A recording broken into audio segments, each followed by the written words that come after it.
So let me start off the day with a big welcome to all of you. Welcome to the Southwest Policymakers Summit, Jobs, Health, Equality and Carbon. My name is Daphne van Run and I'm Network Lead at Essence and part of the Regenerate community. And I'm one of your hosts today. So let me quickly introduce the rest of the team. From Plymouth Social Enterprise Network, we have Jess Hollyland and Gareth Hart here. And from Local Spark Torbay, Community Supported Enterprise, Chris Gunson and Jay Tomt. Now, Local Spark, PSEN and Essence are part of the Simple Partnership, and we gratefully received funding from the Barrow Cadbury Trust's Connect Fund to make most of today happen. With about 55 registrations in this time where everything seems to be ramping up. So we're very pleased to have this many people in the room with us and to have a good representation of policymakers and people who are influencing policy. From our data, we estimate that about 1/3 of you are working for or on behalf of councils in the Southwest. 1/3 of you are working in voluntary, community, charitable organizations and social enterprises. And next to that, we have representatives from other anchor institutions, such as the universities, the NHS, and some social investors to make up the rest. And if we interpret the data correctly, then the following parts of the Southwest are represented here today.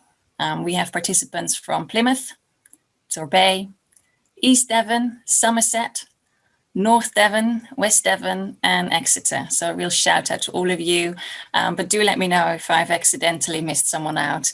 If they're coming from somewhere else in the Southwest, do pop it in the chat. It's always good to hear. Don't forget about Somerset.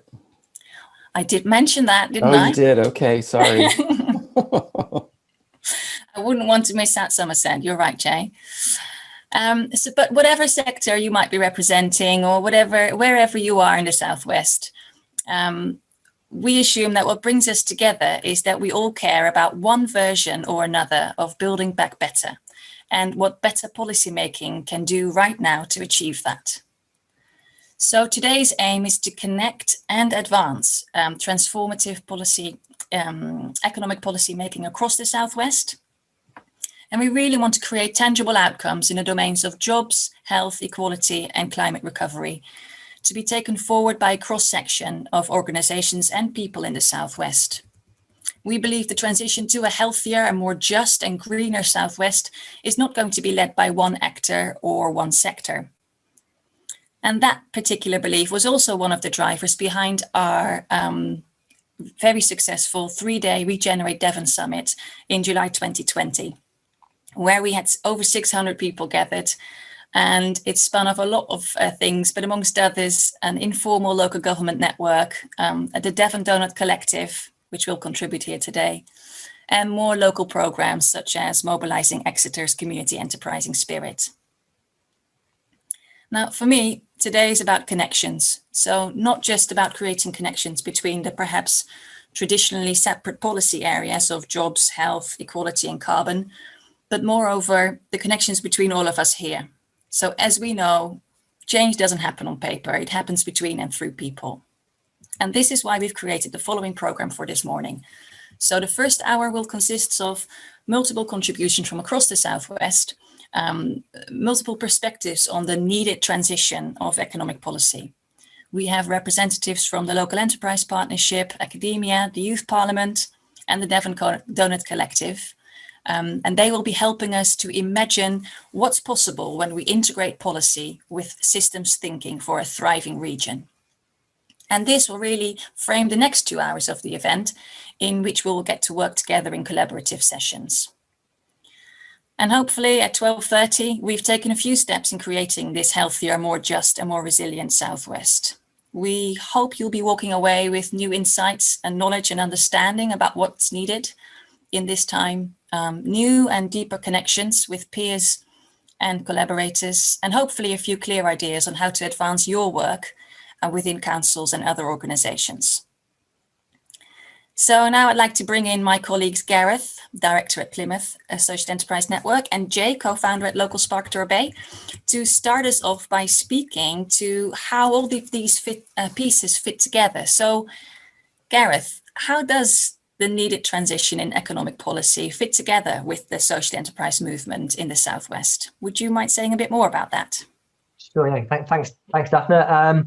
Morning, everyone. Great to see everyone. It's a fantastic turnout, and it's a really interesting follow-up from the Regenerate event last year. You know, we had 600 people attend, and the work that's spun out of that, including this, has really been amazing. So for those who don't know me, I'm Gareth Hart. I'm one of the directors of Plymouth Social Enterprise Network. I'm also the director of Iridescent Ideas, my own social enterprise business advice company. What's interesting for me is both those organisations are driven by this kind of idea about growing prosperity, which is reducing inequality and sustainable, creating a greener, fairer, kinder economy. And from a Plymouth Social Enterprise Network point of view, I think Daphne has touched on this already, but we're recognising that a lot of the current emergencies that we face, like climate crisis, inequality, poor mental health, structural racism, enduring poverty, are symptoms of the way we organise the economy. COVID-19 the last year has really shown us that we really need to rethink the economy. You know, without health, there's no economy.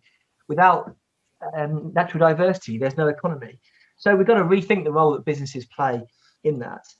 Here in Plymouth, we've been working very hard with our local council on a Resurgam plan, which is a Build Back Better recovery plan. And what's interesting there is right at the heart of that, economic recovery plan, political leadership saying we must address structural inequalities at the heart of our city's recovery. We want to grow back better. So that's great. I mean, Plymouth particularly faces some really continuing issues around things like child poverty, debt, poor business creation, poor entrepreneurship, etc. But what I'm seeing, what really inspires me is the work of the social enterprise community. And for us, social enterprise includes cooperatives, community businesses, and a range of trading charities, CICs, a whole range of organisations. And they're the ones that I'm seeing that are really, really leading this greener, fairer recovery. So in Plymouth, we have a charter mark you can sign to prove you're doing this. Hundreds of signatories, over 50, over half of those are social enterprises and cooperatives, voluntary sector organisations really leading the way. And I think what's interesting across the region for me is that the social enterprise infrastructure, where it's strong in Exeter, in Torbay, we are seeing real growth in these socially enterprising ideas as well. So that's a start for 10 from me about where we need to go. Brilliant. Thanks very much, Gareth. So, of course, social enterprise is not the only layer of activity in a more inclusive and greener economic development. And perhaps, Jay, would you mind saying a little bit more about the sort of wider regenerative movement, so to speak? Sure. You said a lot there, Gareth, and there's so much going on, and you guys have been doing lots of things for the last 10 years. I come from California originally. I've been here for 10 years from San Francisco and have been involved in what we might call the regenerative economy movement for about 20 years. I've been an entrepreneur in Silicon Valley and also within this movement. And when I moved here, I got involved in Transition Town Taunton and started up something called the Reconomy Project. And my focus really has been on entrepreneurship and how do we create the conditions for that sort of thing and create the conditions for citizen action and for citizen-led initiatives that can create the kind of change that that many of us would like to see. And so that's been my focus for the last 10 years. Because of various networks that I'm in, I get a chance to see what's happening around the world in this regard. And we're very lucky because we're actually kind of a hotbed of activity in this region. One of the reasons is the Transition Town movement, also Schumacher College, which has been here since the 90s. But 10 years ago when I arrived, there wasn't a lot that was apparent that was happening. And so for the last 10 years, there's been a lot of just exactly the kind of thing that you've been talking about, Daphne. There's been a lot of connecting, a lot of building of formal and informal networks. And there's too much to point to in terms of what's going on now, because it's popping up all over. One of the reasons is because it's obvious that we need to act with some urgency and some intention to transform the way that we meet our needs. This is absolutely fundamental. And so, it's no wonder that more and more people are taking action. But I would point to this kind of event, a participatory event that is trying to converge multiple strands of activity, trying to bring together diverse groups in co-creative ways. We did something called the Devon Convergence in 2015, and we did 4 of those events, and it led to all kinds of new initiatives, including the Southwest Mutual Bank. I guess what I would say is the big lessons coming from all that is that this kind of thing, convergence, collaboration, cooperation, breaking down the silos, reaching across borders, finding new ways of working together is absolutely the key. And so I think that will happen today, and I'm really excited about what's going to happen the next couple of hours. Thanks, Jay. And just as today is about being ambitious in our economic policy making, I wondered if there's anything else that you would like to see in the Southwest happening from what you've already elaborated on. So maybe the challenge, like if you were the president of the Southwest, like what would you do? Like what else would you install? What else would you address? Jay, would you like to start with that? Back to me. If I were the president of this region, yeah, I would abdicate immediately. No, I'm kidding. You know, there are a lot of great lessons from around the world coming from big cities and regions that are doing things differently. And I think I would look to those places. And by the way, we're doing some of those things here. I would point to the things that are happening in Plymouth, but also in Torbay. Torbay is undergoing an amazing transformation now. They've embraced community wealth building. But there are great things happening in Barcelona in the new municipalist movement where, again, it's based on collaboration and working with civil society groups of all kinds. In Bologna, and the urban commoning movement there is really doing interesting things, again, based on really just activating the citizen gene, so to speak, giving people permission and enabling people to act for the common good. So that's what I would do. Right. And I guess just last, Gareth, what would your candidacy name as the 2 or 3 things that you would be doing as a president for the Southwest? Is it Jay and I are voting for one of us? I think it's a really interesting question. I think it's one of those kind of basic questions that really puts it what we're actually going to do if we did make changes. I think for me, and today's really interesting, and those things Jay's mentioned, those Barcelona and Bologna and all this, I love it. That's going to come out of these breakout rooms later on, because that's what we want to hear and inspire us lately. I think for me, it's something really at the heart of this, which is about what's the point of the economy? What is the purpose of of businesses and the economy particularly? I mean, I think in New Zealand, there's this idea about an economy for well-being. So I think one of my campaign pledges will be to really put well-being and health and the things we're talking about today right at the heart of the purpose of the economy. And then things like, absolute zero on carbon emissions, raising the minimum wage to the real living wage everywhere, divest from fossil fuels, tax incentives to start up social enterprises and community businesses, teach social enterprises and cooperativeness in schools and universities, make that compulsory part of the curriculum, legal frameworks for communities to take on assets much more easily with the right investment to support them. All the money the public sector spends billions of pounds. Let's spend that for social good. So there's some of the things I would do as policy pledges. I think, it's about, investing in this greener, fairer work, but really meaning it. And what really you've got to get past the cynicism. There is cynicism out there. There are big businesses doing good things, but also you read about big businesses doing stuff and then suddenly finding out they're investing trillions on the side in fossil fuels. And it's like, let's really think about truth and justice in this economy. Thanks very much. Well, just a few topics to get our blood flowing. Thanks very much, Gareth. Thanks, Jay.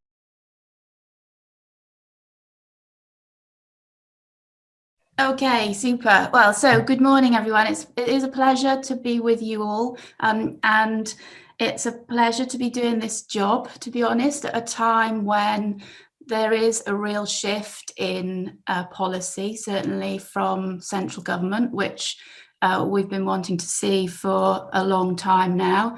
We just have to hope, obviously, off the back of yesterday's or Tuesday's exciting announcements embracing the 6 carbon budget to be law come June, that it will be followed up by a real strong delivery plan and obviously the investment that's required. So I'm just going to whiz through some slides just to give you the headlines of where the LEP currently is, but just first to provide a bit of strategic context for those who may not know, we do have a couple of key strategies in place, and the first of which was the productivity strategy published in 2018, which is a fairly broad strategy but focused on the productivity drivers that we all understand around business and leadership and infrastructure and employment and skills. But so that was probably the first tangible focus for how we were going to grow the heart of the Southwest economy. But more recently, at the back end of last year, we were able to publish the local industrial strategy, which is building on the national strategy, which in the budget seems to have been parked, but is still certainly an important document for us locally. And that focuses on how we can deliver the national priorities. But really importantly, it's the first time that the LEP and the other local authority leaders, so this is produced in partnership with a joint committee, have fully embraced clean and inclusive growth as being an integral part of driving future growth in Heart of the Southwest. And a key element of that is something that is referred to as the dynamic heart. So it's a real focus on what our strengths are and the real opportunities for us going forward. So energy in particular, with obviously we have Hinkley in our patch, marine renewables strength, particularly around Plymouth. And we have a lot of really good examples of local energy projects, both at a local community level, as I'm sure you all know very much about, but also in terms of looking at how we might shift the whole energy system and have more local energy markets.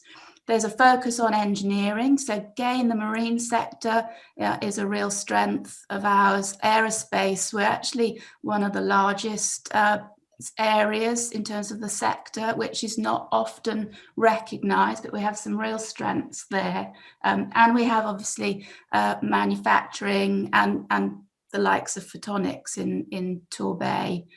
And then let's focus on digital, which is obviously increasingly important now. So the whole kind of data around the environmental push is key, and we have some of the best environmental scientists in our area. We have organisations like the Met Office, obviously, and some really good initiatives that are, collaborations with the university and with business that are now existing around the patch.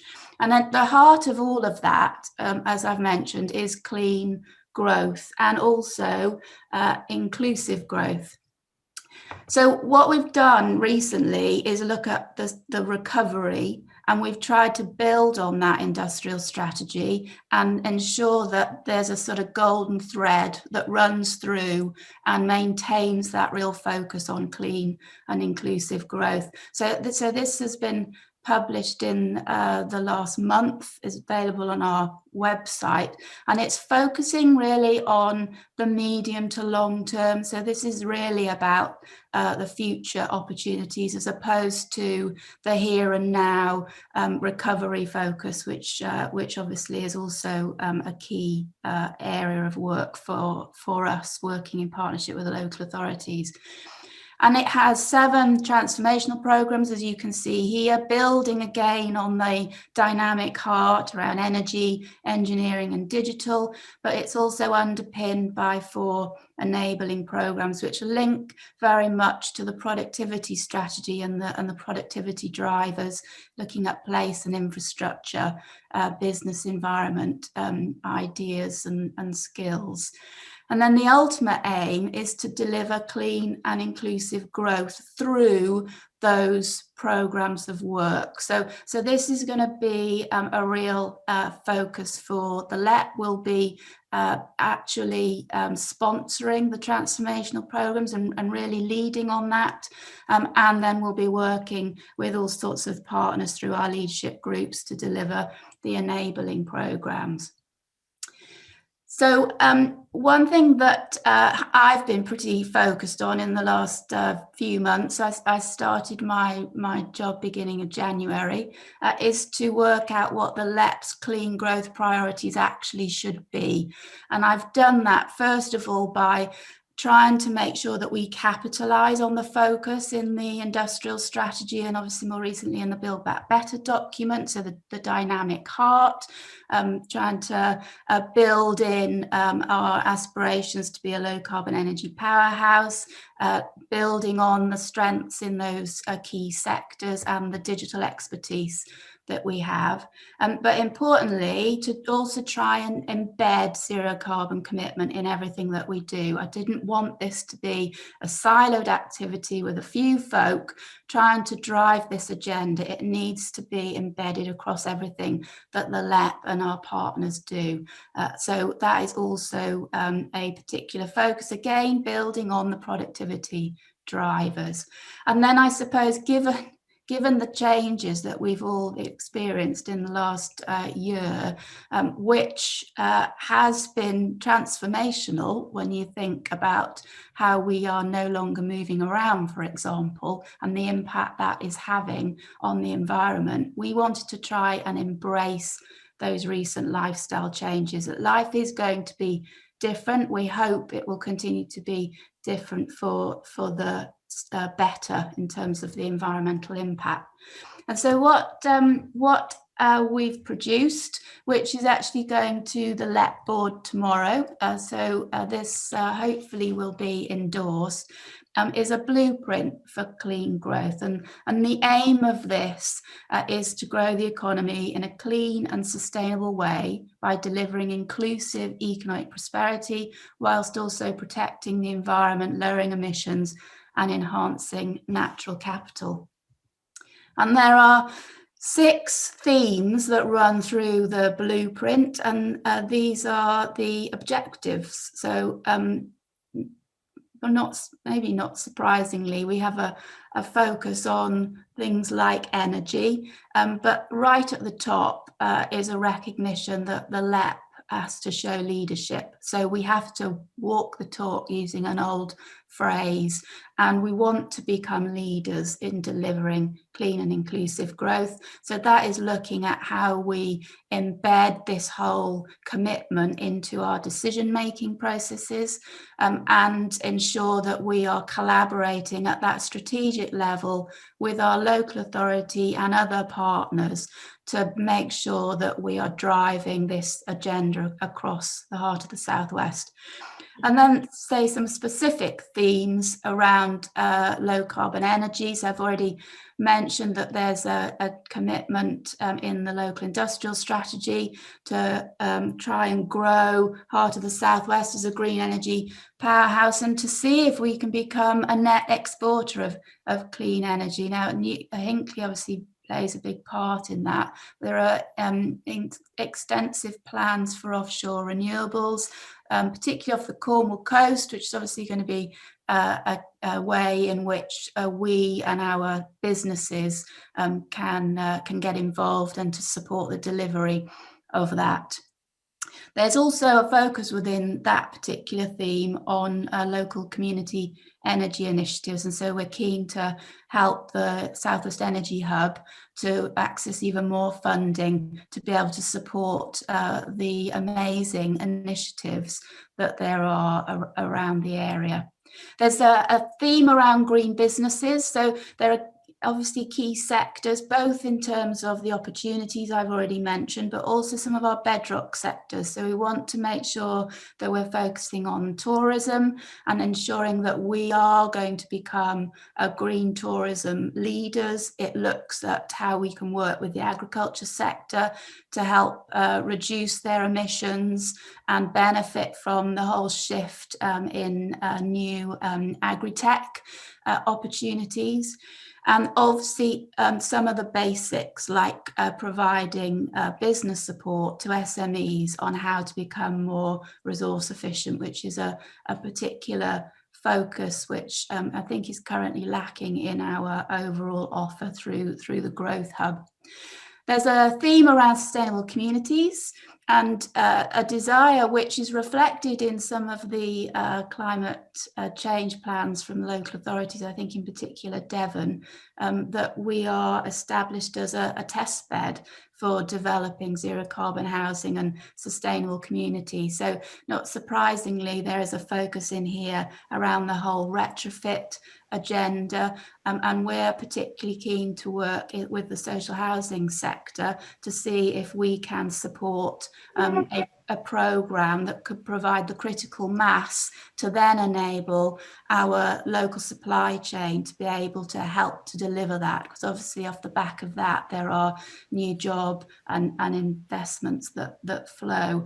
So we will hopefully be able to support a programme, and in combination with that have a supply chain and skills programme as well. And then supporting some demonstrator projects that we're seeing in Exeter and Plymouth, just to name two places.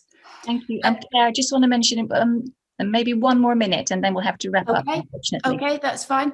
There, not surprisingly, is a focus on transport. I think it would be a not terribly robust plan if we didn't look at transport. So we want to push things like electrification, better rural mobility, and obviously typical old traditional walking and cycling initiatives.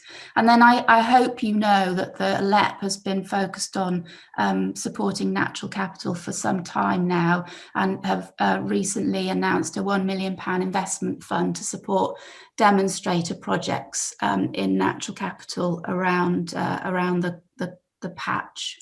So lastly, I'm conscious that it is inclusive growth as well. This is not my particular area, and we're maybe not as ahead as we would like to be on this, but there has been some thinking around how to embed inclusive growth into our activity, and we are already mentioned South West Mutual funding the development of that bank, and we are in the process of establishing an expert panel on this and recruiting a coordinator to help move this agenda forward. That's it. Thank you very much, Claire. Well, the chat has been firing off, so that's interesting perhaps to have a look at later. So I guess maybe just to weave what you're bringing here today into our whole context. I understand LEP is funded by local government, so it's in some ways a top-down structure. And I guess how would you say, and perhaps this is not your expertise, as you mentioned in the last slide around inclusivity, but how are we going to include the people that are currently not prospering, that are currently not part of the economic model that is working for some of us? How are we going to include them into the picture that the LEP is sketching? I would love to hear some words from you on that. Yeah, well, I mean, that is an important point. I think some people will be concerned maybe about some of the focus on the transformation opportunities, but there's a lot of work that we do that's sort of core through our skills agenda and our business support through digital connectivity that is trying to reach out to those parts of the heart of the Southwest that don't benefit as much or have as good access to that. So there are initiatives around, and we will increasingly focus on that. Now we have this core commitment to inclusive as well as clean growth in the Build Back Better plan. So we work with obviously the further ed colleges, for example. We have a skills advisory panel that leads on that, which is a particularly important piece of work for us. I suppose it's worth just saying that obviously there's you might not know, there's a review going on at the moment about LEPs and their future focus. So it is likely that our focus is going to change. government is talking about evolution, not extinction, and it looks through initiatives like the Community Renewal Fund, Levelling Up Fund, that funding is going to be directed more at local authorities. So the whole place agenda is more likely to be delivered through that, but certainly skills, business support, sector opportunities is likely to remain an area for the LEP. Yeah, great. Well, I guess the last question before we go over to the next speaker would just be, we're reading in the plan that the LEP needs support to turn their ideas into reality. And we're just wondering, like, how much is that open? So how much are you willing to include what you might be hearing here today or somewhere else into the next phase of design and execution? Yeah, I mean, I definitely am. I'll have a look at the various comments that you've referred to in the chat during the course of the morning. But we have an awful lot of groups, and so there is a lot of engagement with stakeholders already. I don't know how engaged the audience is, but for example, we have a rural productivity group that is meeting, that involves a lot of the rural community, which is directly helping to shape our priorities over the next few years. So we're definitely open to engagement, and to be honest, we're not going to be able to deliver on these ambitious targets, certainly on clean growth, if we don't all collaborate. Yeah, well, I'm keen to see many people from this call go and be in those groups and committees if they're not already. Thanks very much for your contribution.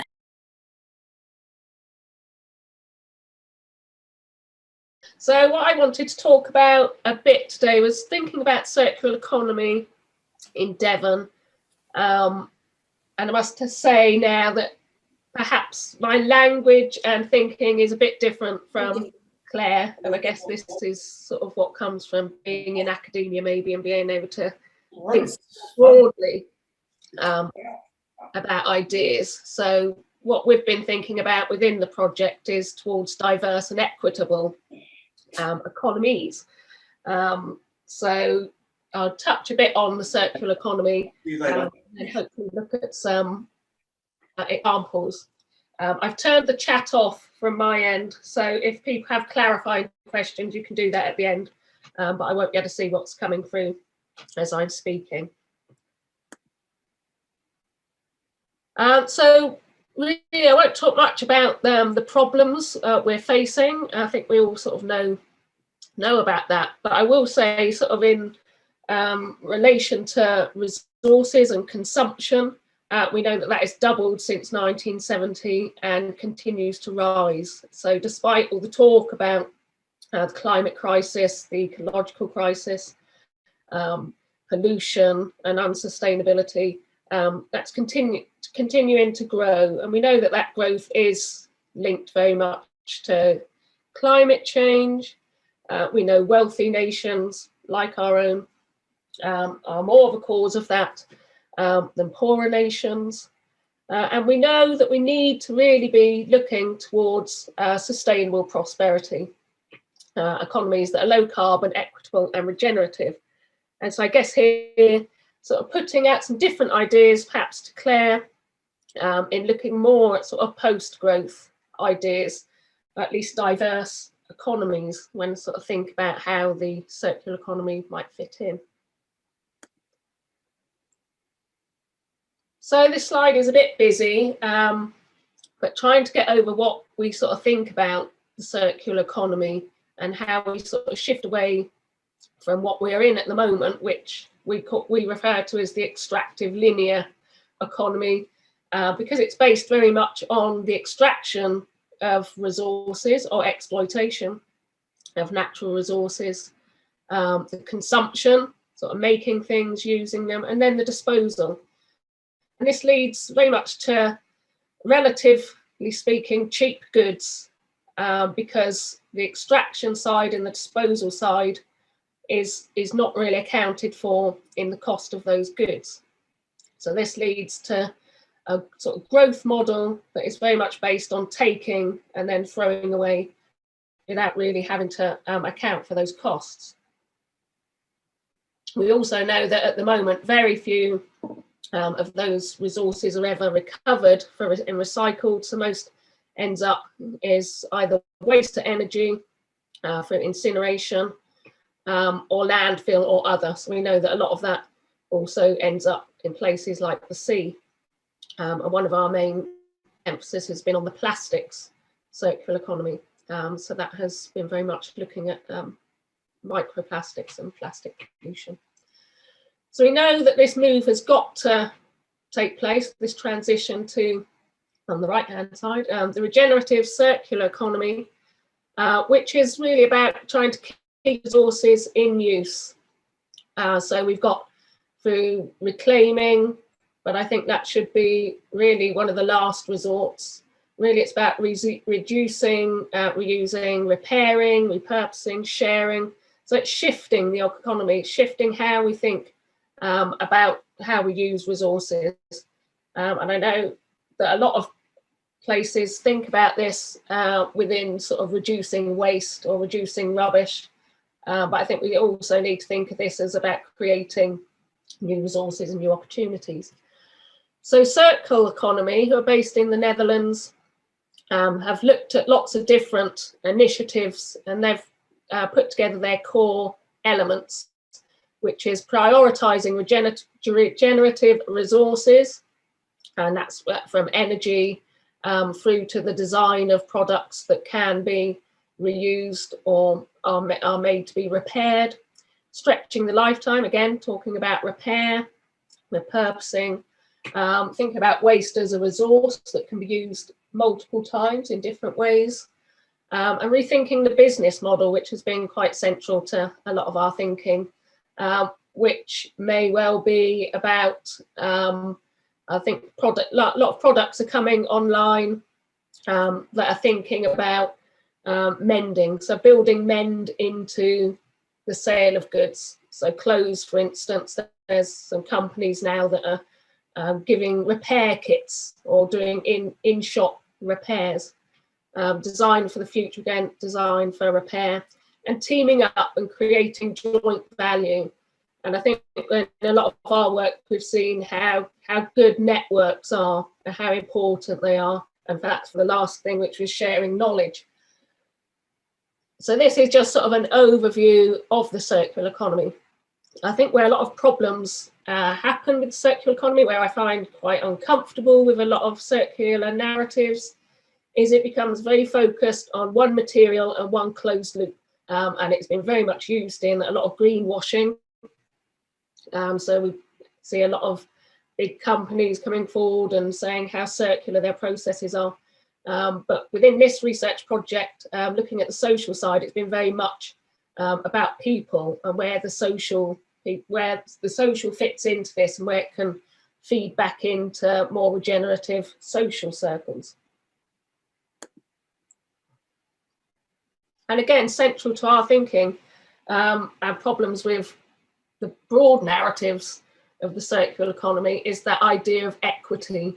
How do we make this equitable? We can't have the one size fits all, and there seems to be an assumption in a lot of circular economy narratives that you're coming up with something alternative that is greener, low carbon or lower carbon, and that will fit all, that will suit all people. But I think with equity, we're thinking about participation, what suits people, what is context sensitive. And our researchers looked at the region, Cornwall, Devon and Somerset, and going down from regional to local to hyper-local, because that will be different. Participation needs are different everywhere, circular needs are different everywhere, and the benefits and the opportunities will be different everywhere. So I'd like to just say a bit about how we've been looking at circular economies in the Southwest, and we've used Gibson Graham's iceberg as a benchmark to think about diverse circular economies. So not thinking about one overarching economy and trying to get past the different binaries of how the economy is looked at. So Gibson Graham's iceberg is very much, and this is their iceberg rather than my own iceberg, is really important thinking about the economy. So they see this sort of what might think of as the capital-driven economy, or normative economy, perhaps, as that bit of the iceberg that sticks out at the top, the bit that gets seen, the bit that usually gets counted as the economy. So the wage, labour, products, and growth, the growth model. But underneath that, and as we know as icebergs, the majority of the iceberg is under the water, it's all the other processes, all the other points of exchange and transactions that go on that don't fit into that, that don't get seen. And we know that these are particularly done by women, disproportionately do a large amount of sort of unpaid economic work. But these are what drives different parts of what we see as the broader economy. So we've taken that forward to think about how we might sort of look at diverse circular economies in our study in the Southwest. So in the table, we've got the different things that we came up from workshops and different ways of engaging with different groups across Cornwall, Devon and Somerset. And this is just looking at plastics, and this is just some examples of the different activities and initiatives that were happening across the Southwest. So jotting them down, we could see that these weren't just sort of one size fits all. There's a really diverse and really vibrant amount of initiatives going on, but they don't fit into that top bit of the iceberg. So we need to think of them differently. And I think by doing this and having a look at that, the wider, the bigger part of the iceberg, if you like, is a really good way of seeing where the potential lies in the Southwest or more generally. And I think this links over to, hopefully links up to what a lot of the Doughnut collective will be talking about. So this is one where we've been looking at it, which sort of broadens it out, I think, from some of the narratives around the circular economy. Kerry, just to say maybe one more minute. Okay, so last slide. So some of the examples, they're not all based down here. We can always talk about these in the questions. So we've got some national schemes like Warpit, which councils and large institutions can use to exchange goods. So if you're finished with some office equipment, you can exchange it through Warpit or loan it. Some things I found interesting, the co-cars, the idea of sharing, moving away from individual ownership, and again, sharing libraries. We don't all need to own a drill. We just need the drill for the service it provides, and that can enhance equity, it can enhance access to goods, access to the services they provide. In the middle, we got an underpass that was turned into, so we think about reusing space, turned into a playground and planted up. And we've got housing, thinking of housing differently. The Lilac scheme in Leeds, which is based on a different form of ownership. And as you can see up in the top corner, the cars are away from the houses, which isn't the normal model in this country. And we've got the Restart project, which is with repair cafes, but also mapping repair businesses, independent repair businesses, so that people can find out where they are and get repairs done. And work hubs, rural work hubs fit into circular economy by reducing the need to use resources to travel. And the small one is the triangles are from the 15-minute city idea and reprioritizing active travel, closeness and independence. So I'll finish it there, but I'm sure there'll be lots more discussion to in the questions. Oh, thank you, Kerry. Yes, and just to say, the examples will really find their place in the first round of breakout. So it'd be great to have you there and elaborate on those you've just shared and add more. Just wondering whether there's any clarifying questions that we would like to pose to Kerry at this point in time. Maybe we're just good and we can continue, but I think the chat has been very lively and people have been contributing local ideas. And one of the things that I'm taking out from what you've said and you mentioned it already, as Co-Cars, as an organization that is, of course, aiming for zero carbon with their vehicles that are electric, but their actual mission is shared mobility for all. So they've got a very strong social ethos, and it's a real example where green and inclusivity can go together. I mean, I'm slightly biased, it's in essence member of, but just to say that we are having really good examples in the Southwest, where it is happening, where we marry those two components of enterprise. I am thinking we will leave it with this. Thanks very much, Kerry, for that contribution.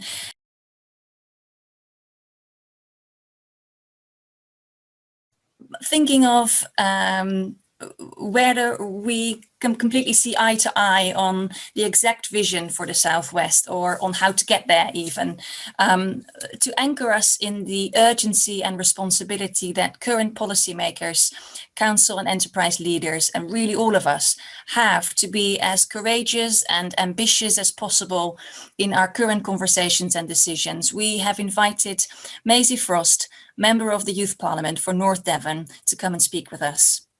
Hi, Maisie. You're skipping classes to be here with us today, so we appreciate it. And you brought some of your colleagues, some other Youth Parliament colleagues with you. So also a quick shout out to Saffron and Joseph and Jake and Lilia, who will be scattered across the breakout rooms to listen and contribute to the discussions later on. But we would really like to hear from you, in your own words, what is important to the young people that you are representing in terms of economic policy? Hiya everyone. So my name's Maisie Frost. I can't even say my own name. So thank you for that introduction, Daphne. I'm 15 years old. I like to say that for a bit of in background, because it can be quite surprising to a lot of people. Shows you who you're talking to. But anyway, so I am the member of Youth Parliament for North Devon, as Daphne said. And I'm really honoured to be here. Thank you so much. It's quite rare, I'd say, for young people to be invited onto something like this. As a member of Youth Parliament, we often have to try and seek out what's happening in terms of decision making, or maybe find out about it afterwards and say, look, why didn't you think about young people at all in this whole discussion that's changing so many things? So it's really great to be invited onto here. And yeah, we've got a couple other members of Youth Parliament here too. And we'll be joining in the breakout conversations later.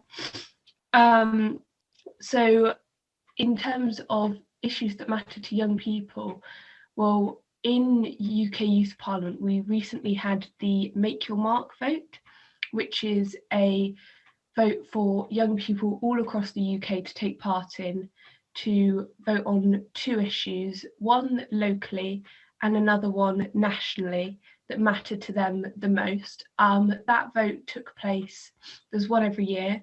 It was November last year, which actually, now I think about it, that's 5 or 6 months ago, but it doesn't seem like that long ago. Time goes way too fast. But basically, I'm going to talk about the results from that vote, because I think that kind of shows what a lot of young people are thinking, and it's definitely a good way to see those issues. So we had results, I'm talking about results in Devon specifically, but it was quite similar across the whole of the UK, and it often is. Obviously they vary a little bit, but I'll talk about Devon just for the purpose of this. So you are asked to vote on one topic that matters to young people nationally, and there are 10 options, I think. So from education to mental health, climate crisis, there's loads of them. I can't remember all of them, but the top 3 came out in Devon as mental health, free university, and climate change. 2 of those, mental health and climate change, I was not surprised about at all. Free university kind of surprised us all a bit, but I think it's kind of that a more broader picture of education, which in the past year, 2 years for young people has been incredibly disrupted. So I think just anything about that we kind of jump onto and think, oh, that is a concern for us. And also I think free university, for a lot of young people who voted, just for a bit of background, it's 11 to 18-year-olds. They can see themselves going to university. So free university may be something that impacts them in the near future. And then the other vote that young people get is the top local topic that they think matters to young people locally and to them locally. So in that you've got a lot of different options that are kind of similar, but then they also have a more local point of view. So you've got like public transport, which has come up a lot in Devon in Make Your Mark in the past years, but it didn't actually come up this year as the top 3. And for that we had some quite shocking results. So domestic violence came up, as did homelessness and access to training and jobs and learning. So I think the access to training, jobs and learning is kind of similar to what I talked about with free university. It's that concern with education that's been so disrupted. But domestic violence and homelessness, for me, when I hear that for young people in Devon, that's one of the top topics that they care about, it's really quite shocking and quite scary. But I think it's definitely throughout the pandemic, then a lot of those kind of issues have come more apparent. So that's kind of that's where I think those kind of votes have come from. But it's definitely quite shocking to see that and think that young people who are kind of 11 years old to 18, that's what they care about. But yeah, I think that gives quite a good picture. So that's what I would say. Yeah, well, thanks for grounding that us in that. And I'm kind of amazed that the future generation, for who are supposedly making all these decisions, big decisions and complex decisions, are not more involved. So thank you for bringing that in. And I'm just going to challenge you here. If you were to put a challenge to us here today, what would it be? What would you like us to hear, do, know? Let us know. Okay.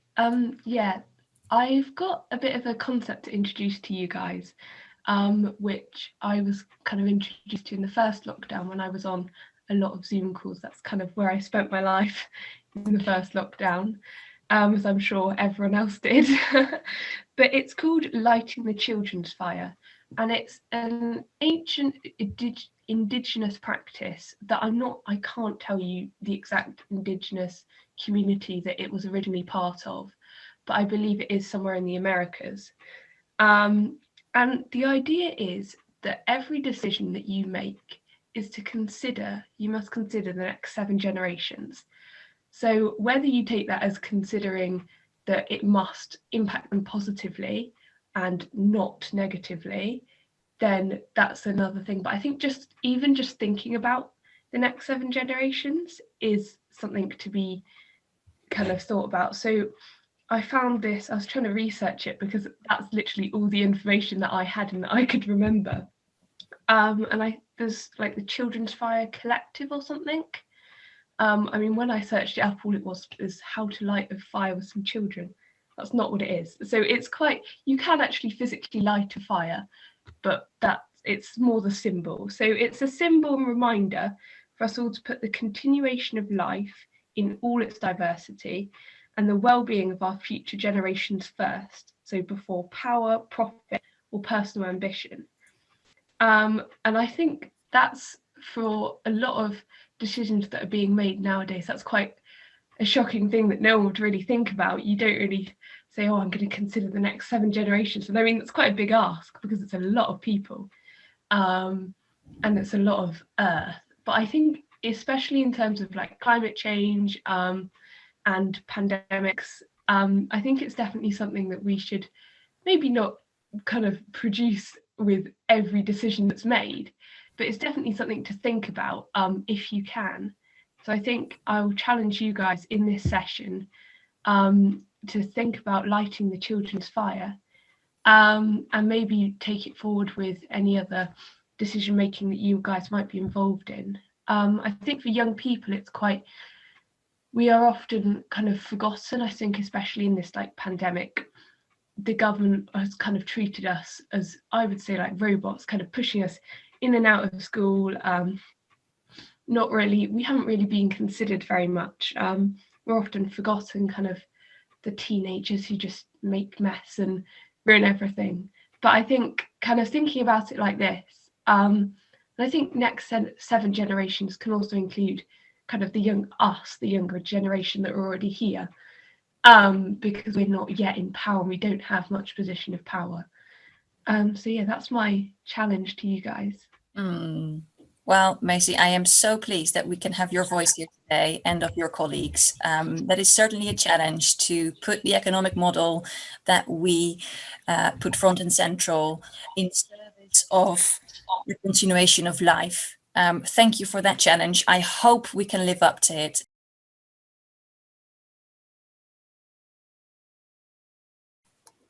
Hey everyone,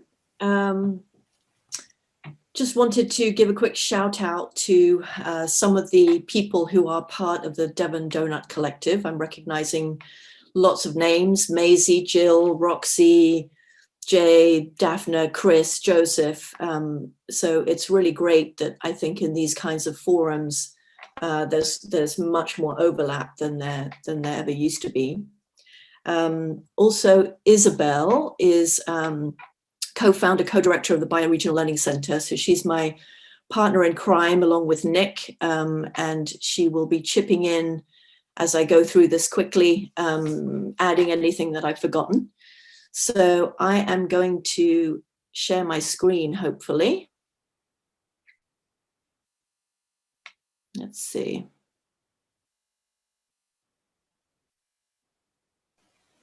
Is that working? That's working, Jane. Okay, great. So I'm just going to go to present format. How's that? Perfect. Good? Perfect. Okay, great.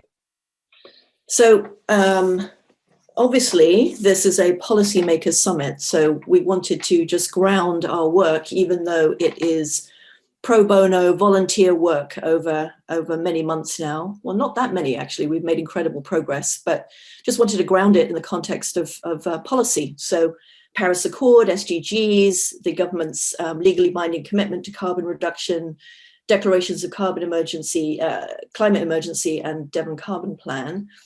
So in that context, in the context of policy, we saw the opportunity to make a Devon Doughnut. And the reason there is because we felt as though the opportunity was for all of us, for the whole of Devon, to see how we're faring ecologically and economically in the face of climate change and biodiversity loss. So we began with a question: could the doughnut help to provide a picture of how we're doing? And would this be useful to people living and working here? And if so, how and to do what? So we came at it with a very open-minded attitude that this could be a tool that could help all of us, policymakers and citizens.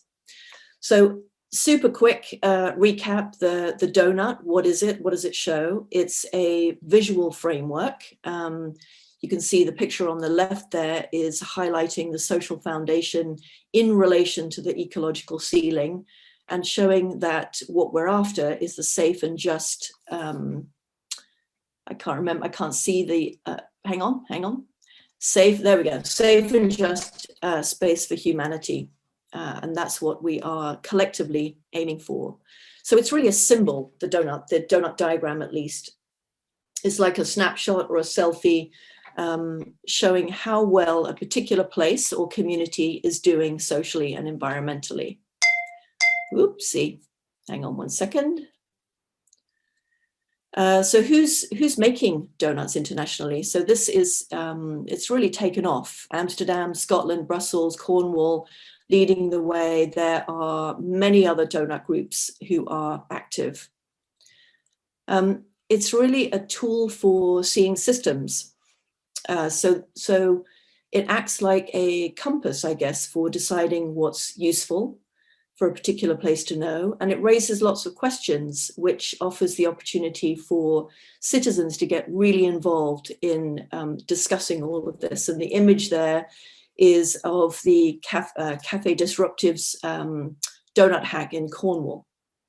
So when a donut is filled in, it really provides kind of a baseline for the here and now, but it also has the potential to help bring about innovation. And we think that that innovation can come from citizens. So as I said, it's really taken off, the donut. It's been a very fast evolutionary process, even though Kate Raworth, I guess, has been talking about this for the past 10 years or more. But here are just a few examples of the different donut flavors, if you like. The original donut, the Maori, the decision wheel in Cornwall and Amsterdam. But a process has begun here in Devon. Whoopsie, there we go. To create a Devon donut, and that kicked off, as was mentioned before, at the RegenerateDevon Summit. So far, we've had 2 series of open to all sessions called Coffee and Donuts. We've got about 70 or more change makers who participate in that process. And we call ourselves the Devon Donut Collective. So what could a Devon donut look like? It might look like this. What you see here is a donut ring that highlights the concept of a space for revitalization. So the challenge for all of us is, how can we turn that space, that ring, from red to green? So in one picture, you get to see the ecological ceiling in relation to the social foundation at all times. So there are many different domains within that. But the basic idea is to create one picture so that we can all see how Devon is falling short, but also the Devon that we want to see, one that's thriving within limits. So we have the frame. These are sort of the components we've been working on over the past few months. We have a frame that we're calling Space for Revitalization, that offers the opportunity to show improvement, what's working well, maybe start to think about the future woodlands, future tourism, future circular economy. What is it that we want to see? And perhaps embedded in this is a form of dashboard that allows the donut to show that change over time. We have domains. We looked very closely at the other donuts, the domains that the other donut groups have developed. And we've made a few changes here. So you can see on the right, there's a comparison table, and on the left are the Devon donut domains. So, for example, we felt that given the nature of this place, it was pretty important that we changed the name for, I'm trying to find it. Anyway, we created one domain, which is coast and marine health, greenhouse gas emissions, water body health, soil health. Those are all within the ecological ceiling. And what you see in pink, nature on the social foundation side, plastic pollution and waste, are the domains that we have added. I'm trying to rush through this, so there's so much to say, but I'll try to just keep going. We have an indicator strategy. So our indicator strategy is based on creating scenarios for indicators that are very place-based. And then following the scenarios, there are pathways to action that we can create collaboratively. So here's one example, which is education. So we think we need to be quite sort of specific, really dig into what these indicators could be used for, not to have indicators that are abstract or difficult to relate to. So in this instance, we're suggesting the number of hours per week that young people in Devon have guided interaction with nature. So along with that would be a scenario, and the scenario might start out something like falling attainment within schools correlates to the rise of mental health issues for young people and a lack of time in nature. So underneath that umbrella of education and that indicator, what we're seeing is the opportunity to share between citizens and policymakers the work of creating pathways to action to improve that status. So in order to do that, we're thinking that there would be a citizen-led threshold and a policy-making threshold. And I'm not sure if I've got time to really get into the detail of this, but for each of them, there would be a boundary. And what we mean by a boundary is what we're aiming for. So we're essentially aiming for, you know, a high number of pupils and a high number of pupils and parents who advocate for this. And then there would be a current value and trend, which is reflecting the situation right now, which would likely be a much lower number. So what we want to see is a rise in that towards what we want to see. Similarly, on the policy-making threshold, it might be a slightly different boundary. So on the policy-making threshold, it would be X percent of young people of school age prescribed by the NHS with time in nature at no or low cost. And we can see that situation is failing or worsening. So we need to bolster that so that it reaches the boundary for that indicator. I hope this is making sense. It's a little rushed. Yeah, Jane, I think is wonderful, and it just shows the amount of thinking and the complexity that you're trying to kind of include us in. Maybe this is a good moment for you to wrap up with the very most things that feel most important for us to know to go into the collaborative sessions. If you could focus on that, that'd be wonderful. Sure. So just to say, we're on a roll. Invitation to a wider circle of Devon's policymakers. What do you think it's important to measure? That's where we started, and we need to open up that question to more policymakers. So we already have a big list. Really, you know, when you dive into these issues, what are the things that resonate with people? What do people really want to know? Number of hospital beds in Devon, for example, would be important, particularly with the recent COVID crisis. So maybe there's one frame that we can create with different ways of working. Citizens kind of work in one way, policymakers work in another, but we can all pool together relative to particular indicators. So the next steps that we see, at least, let's create a joined up policy that integrates with a joined up picture of Devon. And we think that the Doughnut can help provide that picture. Wonderful. Thank you, Jane. And I just want to say everyone's really welcome to join the coffee and donut sessions that you have going on every other Monday. Is that right? That's right. Yep. That would be one place to dive in deeper into this work and build it out. Just the question that Jan posed around how can local smaller councils adopt this framework. Is there anything that you would like to add to what Jane just mentioned? Thanks. I think, yeah, I mean, I wrote it in the chat as well, but I think really the fundamental thing with the Devon, with any kind of Doughnut process is the mentality shift.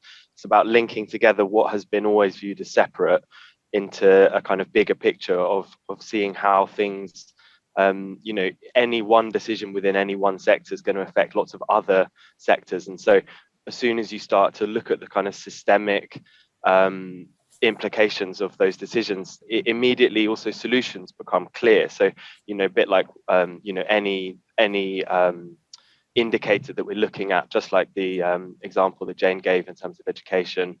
And as soon as you start thinking, okay, well, what would be the implications of taking children out into nature? Well, actually, those implications go far beyond just mental health. So what the Doughnut provides is a kind of introduction or an entryway into systems thinking, which in itself can be incredibly complex and hard for people to get their heads around.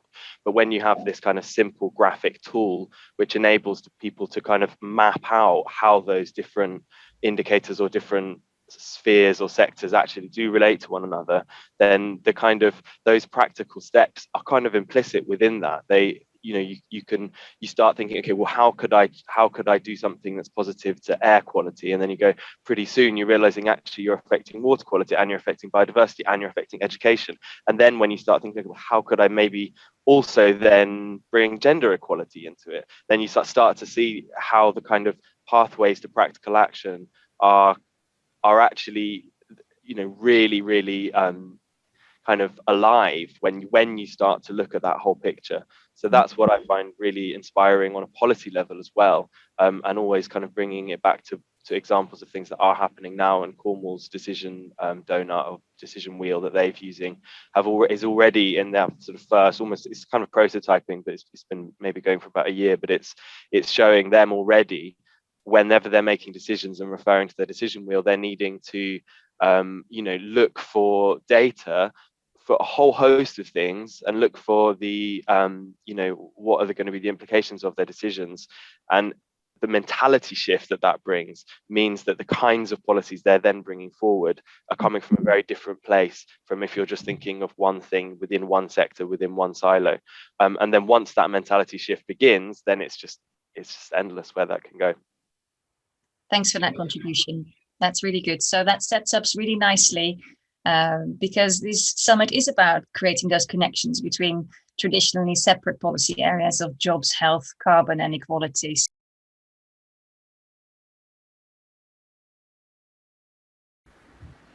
Hello, everyone. First of all, it's great to be with you today, although you've probably already gathered that I'm not actually with you today, and in fact I'm not even live, so sorry about that. But I am Peter Holbrook, that is who I am, and I'm Chief Executive at Social Enterprise UK. Thank you for the invitation to be part of your conversations today, and I'm genuinely sorry that I can't actually be with you. I'm actually live conferencing at another event today in Birmingham, but I hope you all really genuinely know where my heart truly lies and where I'd prefer to be. Your conversations today are very important. They're principally exploring the policies linked to the well-being of your city and the people living and working within it. But you know, as I do, that we can no longer consider our needs in isolation from others. The interconnections that bind us and the interdependencies we share have never been more obvious and visible, and yet these big challenges and interconnections remain seemingly complex and really difficult to affect. I think in the last year, we've all seen the brutal inequity that exists within our society and across our communities. These inequities have been exposed more than at any point in my living memory. We've seen that as a consequence, yes, of the pandemic, but also as a consequence of the Black Lives Matter movement for racial justice, the death of a young woman on her way home in my home city, exposing the appalling levels of fear and violence with which half the world's population have to live. The gender gap in pay, the racial pay gaps, all of these things embarrass us all. The cronyism and corruption that too frequently hangs around power, the profiteering, the tax avoidance, the paralysis of social mobility, the social divisions of Brexit, migration, language, home ownership, and yes, flags too. We once again find ourselves at a really big junction in our collective histories. Do we continue as we were and keep on supergluing the economy back together with more bonds, more quantitative easing, more interest rate cuts, and go straight over those crossroads, refusing to look either left or right? Or do we stop and pause and think a little bit more about not just the direction of travel, but the whole purpose of the journey? There was a time when economic development went hand in hand with quality of life, life expectancy, human health and well-being. That same path now threatens our physical and mental well-being. It threatens our high streets, our town centres, our job security, our civic pride, and even our democratic institutions. Even our very existence, perhaps. It certainly has begun to erode trust, and security, and a belief that with each new generation, life gets easier and gets better. But these things can change, and they will change, for they must change. It's about the relationship between economy, people, community, culture. It's about the distribution of power and wealth, and it's about the nature, and it's about the fundamental life support system upon which we will depend. One of the many reasons I love social enterprise is because in those two words, we understand the importance of intersectionality, the crossroads where environment, housing, work, money, joy, well-being, community, economy, art, culture all intersect. It's about how we build wealth that works for everyone, but how we do so in a way that further nourishes future generations, not leaving them vulnerable and exposed. It's about finding ways to generate value, but in ways that nourish the land, the sea, and the air. It's about finding approaches that do create wealth and value, but in a way that strengthens accountability and our democracies, rather than undermining them. All these things are possible, but we know that they are really not very easy. My last few words, basically to say good luck with your conversation today. I really look forward to catching up with you all and hearing about it, whatever conclusions you've reached and whatever lessons you think that we can learn from what's already being achieved in your fantastic city. Good luck. I'm sorry I can't be there, but I do look forward to being with you all very soon. Thank you.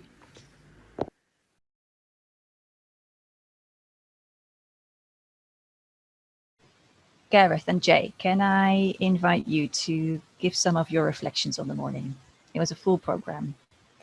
Where were, in your eyes, the big themes we learned about today? Maybe keep it to a minute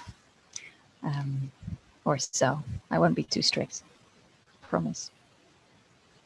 Gareth, would you like to go first? Okay, I'll try a minute. It's just like so many amazing ideas. I'm finding it a bit overwhelming at the moment. I think there's a challenge for us all here, which is like there's so many ideas, and it's sometimes we've got to be really clear and really laser focused. Sometimes we've got to be broad.